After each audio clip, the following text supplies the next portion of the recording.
How to order and pay from on Temu app. Hello everyone, welcome. In this video I will tell you guys how to do this. Just follow me in this video till the end. So the first thing that you need to do is to open your Temu.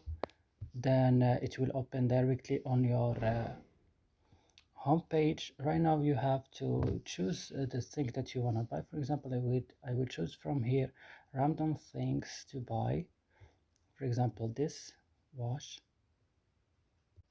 And then when you here you can check the pictures, and here the quantity that you want, and also you can change the color. For example, if you want this or this color, for example I want this color.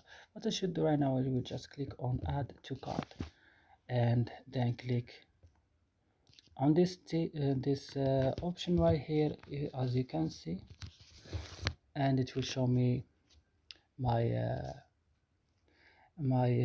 something that I want to order. For example, if I want to remove something, I will just click here like this. For example, I will remove all this. I will just keep the wash, and when I feel done, I will click just check out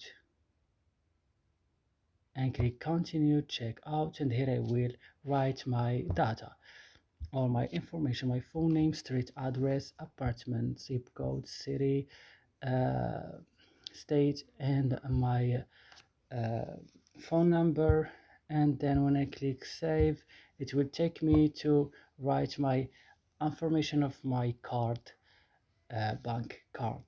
And that's it guys. I hope this video is useful for you. Don't forget to like, subscribe in our channel. See you in another video.